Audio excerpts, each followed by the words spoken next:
Good morning students. Today we will discuss about the next topic of our chapter.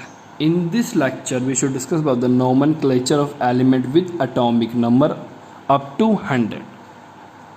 Understand student? In the previous lecture we should discuss about the periodic law, various periodic law and the invention of periodic table by the various other scientists. But in this chapter, in this lecture we should discuss about the nomenclature of element with atomic number up to 100. Means सबसे पहले हम क्या पढ़ेंगे बच्चे कि 100 atomic number तक जब namings दिया गया, मतलब आपको पता ना कि अब जो पीरियोडिक टेबल है नाउ ऑन द रिसेंट 2020 में जो हमारे पास पीरियोडिक टेबल है बच्चे, उसमें 118 मतलब 118 एलिमेंट्स हैं। ठीक है बच्चे, तो 118 एलिमेंट्स को नेम किस तरह दिया गया? तो बेटा पहले क्या ट्रेडिशन था कि पहले का ट्रेडिशन ये था कि जो साइंटिस्ट जिस एलिमेंट की डिस्कवरी करता था वो उसी साइंटिस्ट के नेम पे उसे रखा जाता था। बट बेटा कंट्रोवर्सी क्या होने लग पड़ी कि मान लो कि दो अलग अलग स्टेट्स में दो साइंटिस्ट एक ही एलिमेंट पे काम कर रहे हैं, और एट लास्ट में क्या हुआ कि कुछ दिनों के आगे पीछे दोनों ने एक ही चीज़ खोज लिया, एक ही चीज़ की डिस्कवरी कर लिया। तो उन्होंने जाके डिस्कवरी किया और उन्होंने जाके क्लेम किया कि नहीं ये मेरे नाम पे होना चाहिए, दूसरा कहता नहीं ये मेरे नाम पे होना चाहिए। तो बेटा ये प्रॉब्लम आई आगे जाके। ठीक है, इस प्रॉब्लम को ख़त्म करने के लिए, फिनिश करने के लिए तो IUPAC जो मैंने international union of pure and applied chemistry जो मैंने आपको बताया था ना, एक एजेंसी है जो कि पूरी इन सिस्टम का बारे में देखती है। ठीक है बेटा, पहले देखो the naming of new element had been traditionally and privilege of the discoverer. मतलब नेम जो होता था न्यू एलिमेंट्स का वो किनके नेम पे रखा जाता था? जो उसकी डिस्कवरी करता था। ठीक है बच्चे, the suggested name was rectified by the IUPAC। ठीक है बेटा, और उस टाइम क्या था कि जो डिस्कवरी करता था उसी के नेम पे उसका नेम भी रखा जाता था, एंड बाद में IUPAC भी उसे मतलब कि स्टैंप लगा देती हाँ इसने ही ढूंढा है और इसके नेम पे रखा जाना चाहिए। ठीक है, in the recent year that has been led some controversy the new element with the high atomic number is so unstable that is only one quantities sometime only few atoms are obtain. मतलब क्या बोल रहे हैं कि on the now time, अभी का time एक ऐसा टाइम है जब अब 100 के बाद मतलब कि जो हाई एटॉमिक मास वाले जो एलिमेंट्स डिस्कवर करने शुरू, सबसे पहले क्या है वो अनस्टेबल है, रेडियो एक्टिव है। अनस्टेबल का मतलब पता ना बेटा कि जो स्टेबल, अब स्टेबल को आप अपने लाइफ से अगर आप जोड़ोगे, स्टेबल का मतलब क्या होता है? जैसे आप रिलैक्स हो, आपके पास बेटा खाना भी है, घर में AC चल रहा है, आराम से बैठे हो, कोई टेंशन नहीं ज़िंदगी की, क्या आप स्टेबल। बट इसी तरह अचानक आपको टीचर बोल दे कि कल बेटा टेस्ट है, आप आराम से रिलैक्स कर रहे हो, एक मैसेज आया जस्ट कि कल टेस्ट है पूरे 2 चैप्टर का, तो अब क्या हो गया? आपका दिमाग क्या हुआ? अनस्टेबल हो गया। आप सोच रहे हो अब मैं कैसे करूँ, मुझे तो करना पड़ेगा, तो बेटा वो क्या होगा? आप अनस्टेबल हो गए। ठीक है बेटा, कि तो sometime only few atoms are obtain. ठीक है बेटा, their synthesis and characters therefore, और क्या बोल रहा है कि इनके सिंथेसिस मतलब इनको बनाना एंड इसके बारे में स्टडी करना बेटा काफ़ी मुश्किल था। ठीक है बेटा उस टाइम पे, और इसके लिए बेटा काफ़ी कॉस्टली जो अपरेटस की ज़रूरत पड़ती थी, लैब्स भी काफ़ी ज़्यादा कॉस्टली बनती थी उस टाइम नहीं, मतलब अभी जो नए एलिमेंट्स हम ढूंढ रहे हैं ना बच्चे, इसके लिए हमें काफ़ी कॉस्टली लैब चाहिए, लेबोरेटरीज चाहिए, काफ़ी बड़े ग्रुप्स चाहिए जो हमारे साथ काम कर सके। Such work carried out in the competitive spirit मतलब एक काम के पीछे बेटा वेरियस ग्रुप पड़े। एग्जाम्पल के लिए बच्चा आपको मैं कोरोना वायरस की ही एग्जाम्पल देता हूँ। आपको पता जो साइंटिस्ट कोरोना वायरस बना लेगा उसको बेटा नोबेल प्राइज़ मिलेगा, ये तो 100% नोबेल प्राइज़ मिलेगा, और रातों रात बेटा उससे अमीर कोई नहीं होगा। अगर मान लो एक कंपनी है कोई कोरोना वायरस की मेडिसिन बना लेती है तो ऑल ओवर वर्ल्ड में उसकी डिमांड है, रातों रात उसका डिमांड देखो कहाँ से कहाँ पहुँच जाएगा। तो आप मानोगे नहीं बेटा कि मतलब कि थाउजेंड्स ऑफ ऐसे लैब्स है जो दिन रात 24 घंटे शिफ्ट में काम कर रही है कि कोरोना वायरस की मेडिसिन बन जाए, क्योंकि उनको पता है जो बना लेगा इस रेस को, मतलब इस रेस को जो जीतेगा वो सबसे ऊपर पहुंच जाएगा इस वर्ल्ड में, और सबसे ज़्यादा उसका नेम होगा कि उसने काफ़ी लाखों करोड़ों लोगों की जान भी बचाई। ठीक है बेटा, उसको सोचो क्या क्या प्राइस मिलेगा। इसका मतलब क्या था? उस टाइम भी ऐसे था बेटा कि जिसने नया एलिमेंट ढूंढ लिया उसको तो नोबेल प्राइज़ मिलता था, एक अलग नेम मिलता था। उसके अभी देखो आइंस्टाइनियम एक एलिमेंट है, उसका नेम बेटा अमर हो गया एक तरह का, मतलब उसका नेम अब पूरे हमेशा जब भी केमिस्ट्री रहेगी उनका नेम बोला जाएगा। जब भी एटॉमिक नंबर हम किसी एलिमेंट का नेम बोलेंगे तो मतलब अब जब भी हम एलिमेंट्स के बारे में पढ़ेंगे तो उनका नेम बोला ही जाएगा। फॉर एग्जांपल देखो ये प्रॉब्लम क्या हुई। अब देखो इसके लिए सबसे पहले क्या था, मैंने बताया कि इसके लिए बड़े बड़े लैब्स चाहिए, बड़े बड़े केमिकल चाहिए, बड़े एक्सपेंसिव चाहिए। अब क्या होता है, scientist before collecting the reliable data of new element. अब कुछ प्रॉब्लम्स क्या हुए एट द टाइम, एग्जाम्पल के लिए देखो प्रॉब्लम आई कहाँ से कि इनको कुछ रूल नया। अब देखो प्रॉब्लम क्या आई कि मान लो दो साइंटिस्ट ने मिलकर दो साइंटिस्ट ने अलग अलग कंट्री में एक ही चीज़ की इन्वेंशन कर दिया और दोनों ने बोला ये मैंने इन्वेंशन किया, उसने बोलता मैंने इन्वेंशन किया।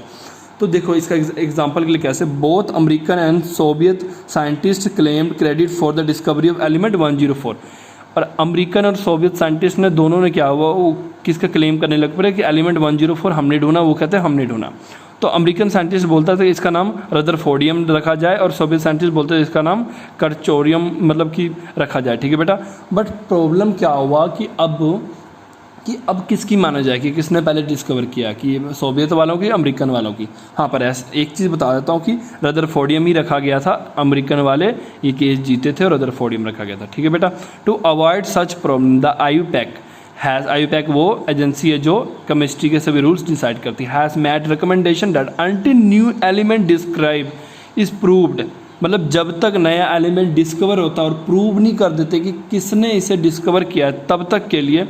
एंड जब भी कोई मतलब ये क्या बोलते हैं कि जब भी कोई नया एलिमेंट डिस्कवर होगा तो वो क्या करेंगे, its name is officially recognised and systematic में nomenclature we derived directly the atomic number of element using the numbers numerical root 0 and number 1 to 9 this shown figure.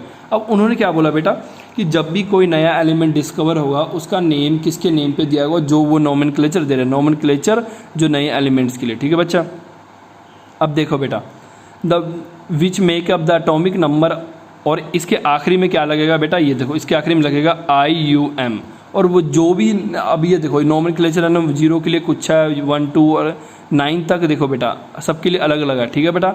अब देखो अगर मान लो डिजिट 0 आ जाए, 0 का मतलब क्या हुआ, अब ऐसे समझो ना कि 0 का मतलब क्या हुआ, मान लो कि कोई नया एलिमेंट मिलता है 101, ठीक है बेटा। तो 101 मिलता तो हम इसके अकॉर्डिंग लिखेंगे, 1 का लिखेंगे UN अन, 0 का नील, 1 का अन और फिर के लास्ट में लेंगे IUM। जैसे कि मान लो बेटा ये 0 को बोलते हैं नील, वो un, bi, tri, quad, pent, hex, sept, oct और एन, ठीक है बेटा। ये 9 को बोलते हैं और इसका एब्रिविएशन एन ये है, ठीक है बच्चे। अब मान लो एग्जांपल के लिए मैं आपको बोलता हूँ कि बेटा एलिमेंट 101 का आप अकॉर्डिंग टू आईयूपैक नोमेनक्लेचर आप एटॉमिक नंबर 101 का नेम लिखो। अगर मैं 1 नंबर का क्वेश्चन डाल देता हूँ पेपर में तो आप क्या करोगे, अगर आपको ये पता ही नहीं होगा 0 से 9 तक को क्या बोलते हैं तो कर ही नहीं पाओगे।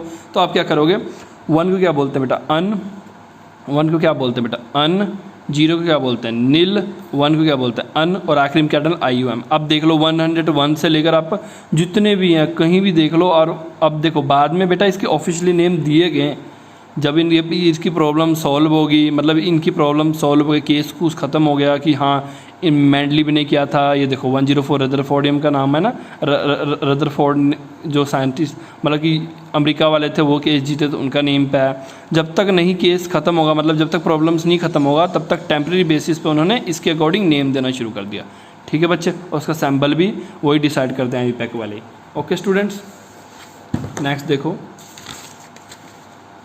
Thus the new elements gets temporary name, ठीक है, temporary name with the sample consisting 3 letter, और उसका सैम्पल भी उन्होंने 3 लेटर में उनका सैम्पल भी देना है, ठीक है बेटा। अब देखो सैम्पल किस बेस पे देना है ये भी चीज़ बता देता हूँ। अब ये देखो अब सैम्पल भी इस बेस पे देना है, मान लो कि वो 102 है ना UNB और उसका सैम्पल UNB आ जाएगा एब्रीवेशन के तौर पे, ठीक है। बाद में जब उसके प्रॉब्लम्स खत्म हो जाएंगे तो उसका मेन नेम रखा जाएगा, ठीक है बेटा। Letter permanent name sample given by board of IUPAC, मतलब कि जब सब कुछ खत्म हो जाएगा कि जिस बंदे ने इसकी डिस्कवरी की है उसने इस पर क्लेम कर दिया तो बाद में उसका नेम उसके नेम पे रखा जाएगा, ठीक है बेटा। और ये क्या बोल रहे हैं कि pay tribute the notable scientist now the element atomic number up to 106 has been discover. ये बोल रहे हैं कि 116 तक डिस्कवर हो चुका है, बट ये जो बुक्स छपी थी बेटा उस टाइम तक इतनी हुई थी, उसके बाद भी 1018 तक डिस्कवर हो चुके हैं, ठीक है बच्चे।